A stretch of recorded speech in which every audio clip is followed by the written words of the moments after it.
இன்றைக்கி நம்ம வீடியோவில் என்ன பார்க்க போகிறோம் அப்படின்னா, ஒரு ஃபுல் வாயில் துணியில் நம்ம முதல் முறையாக ஒரு சூப்பரான டிசைன் ப்ளவுஸ் தான் நம்ம தைக்க போகிறோம். அதுக்கு முன்னாடி நம்ம சேனலை சப்ஸ்கிரைப் பண்ணால் பார்க்குறவங்க சப்ஸ்கிரைப் பண்ணி பெல் ஐக்கனை கிளிக் பண்ணிடுங்க. வாங்க வீடியோக்குள்ளே போகலாம். இப்போ வந்து நம்ம ஃபுல் வாயில் துணியில் நம்ம எதை வச்சு டிசைன் பண்ண போகிறோம் அப்படின்னா, நம்ம சாரீலேருந்து நம்ம இதே கலர் வந்து துணியை வந்து கட் பண்ணி அதில் தான் நம்ம டிசைன் பண்ண போகிறோம். இதே சேம் கலர் தான் நம்மளுக்கு வச்சு நம்ம அடிக்க சொன்னாங்க. இருந்தாலும் நம்மளுக்கு அந்த சேம் கலர் வைக்கிறது இந்த துணிக்கு அதுக்கு எனக்கு எடுப்பு இல்லாமல் தெரிஞ்சிச்சு. அந்த லுக்கே இல்லாமல் மாதிரி இருந்துச்சு. அதுக்கு நான் என்ன ஐடியா பண்ணேன் அப்படின்னா, ஒரு ஒயிட் கலரை இதில் கனெக்ட் பண்ணேன். அப்போ ஒயிட் கலர் இது கனெக்ட் பண்ணும்போது அந்த சாரீல ஆனால் ஒயிட் இல்லை. இருந்தாலும் நம்ம அதை வந்து அந்த ஒயிட் கலர் கொடுத்து இந்த டிசைன் பண்ணும்போது அது நல்ல லுக்காக தெரிஞ்சிச்சு. அதனால் இந்த மாதிரி நான் க்ரீன் கலரோட ஒயிட் கலரை கனெக்ட் பண்ணி நான் தைச்சிருக்கேன். இந்த வீடியோ ஃபுல்லாகவே பாருங்கள், எப்படி வந்து இந்த டிசைன் தைக்கிறேன் அப்படின்றத. ஸ்கிப் பண்ணி பார்த்தீங்கன்னா கண்டிப்பாக உங்களுக்கு வந்து புரியாது. ஏன்னா ஒரு வீடியோ நம்ம பார்க்க வந்திருக்கோம் அப்படின்னா அதை ஸ்கிப் பண்ணோம்னா கண்டிப்பாக உங்களுக்கு வந்து புரியாது. இப்போ 2 இன்ச்சு அகலம் எடுத்துக்கலாம்.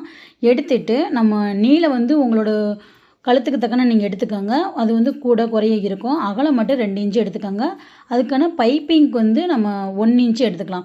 இந்த துணி வந்து கொஞ்சம் நழுவுற துணி மாதிரி இருக்குது. அதனால் 2 இன்ச்சு எடுத்திருக்கேன். உங்களுக்கு வந்து நல்ல துணி அப்படின்னா நீங்கள் 1.5 இன்ச்சு எடுத்தால் போதும்.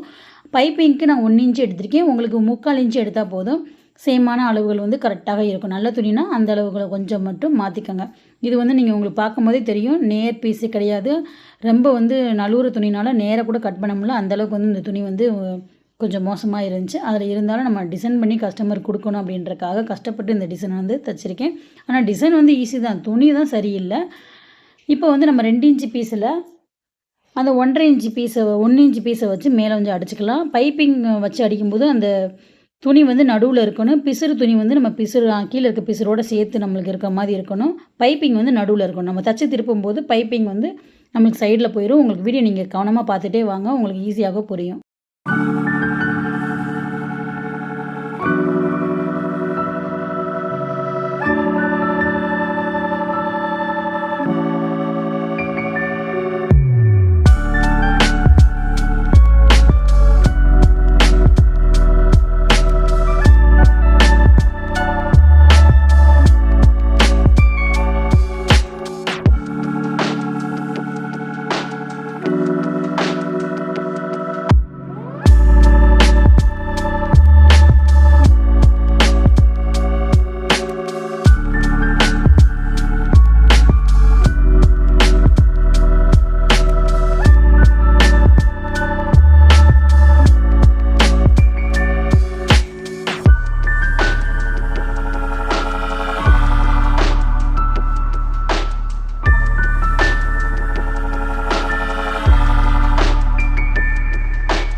இப்போ இன்னொரு 2 இன்ச்சு பீஸை வந்து அது மேலே வச்சு அடிக்கணும். கரெக்டாக அந்த பைப்பிங் எங்கே கொடுத்துருக்கோமோ அதே இடத்துல மேலே இருக்க அந்த 2 இன்ச்சு பீஸை மேலே வச்சு அடிக்கணும். அடிச்சுட்டு நம்ம தச்சு திருப்பி நாட்டுக்கு எப்படி தச்சு திருப்போமோ அதே மாதிரி தச்சு திருப்பிக்கோங்க.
இப்போ தச்சு திருப்பிட்டோம். இப்போ இந்த பீஸை வந்து நம்ம அயர்ன் பண்ணிவிட்டு ஒவ்வொரு மடிப்பாக வச்சு அடிக்கணும். 2க்கு நடுவில் அந்த க்ரீன் கலரில் கரெக்டாக அடிச்சுக்கிட்டே வரணும். 2 பக்கமும் சமமாக இருக்கணும். அந்த இடத்துல நம்ம தையல் போட்டு எடுத்துட்டு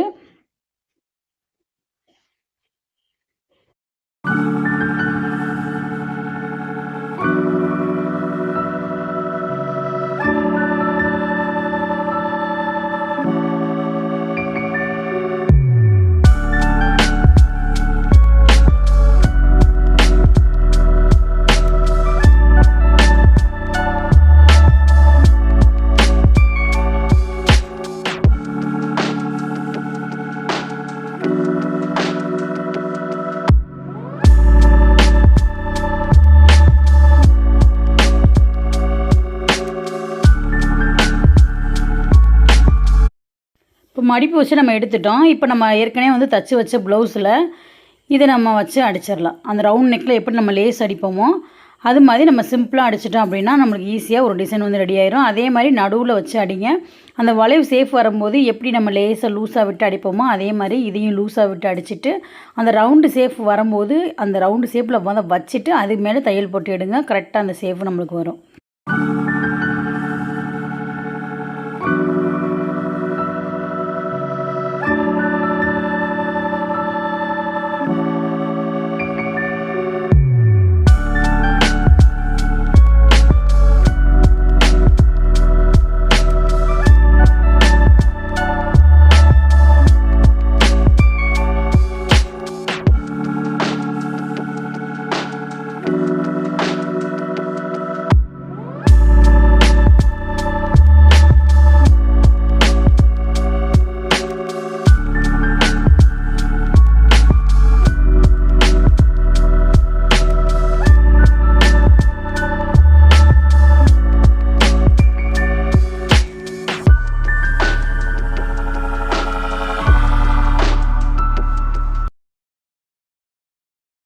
இப்போ ரவுண்ட் நெக்கில் வச்சு அடிச்சிட்டோம். இப்போ இதில் வந்து இன்னொரு டிசைனாக நம்ம ஒயிட் கலர் கயிறு எடுத்துகிட்டு அது மேலே இந்த மாதிரி மாற்றி மாற்றி வச்சு ஈவனாக அடிச்சிட்டே வாங்க. ஒரு கயிறு இந்த சைடும் ஒரு கயிறு இந்த சைடும் இந்த மாதிரி வச்சுட்டு ஒவ்வொன்றையும் அடிக்கும்போது கரெக்டாக அது அந்த சேஃப் கரெக்டாக வச்சுருக்கோமான்னு பார்த்துட்டு ஒவ்வொன்றையும் பொறுமையாக அடிங்க.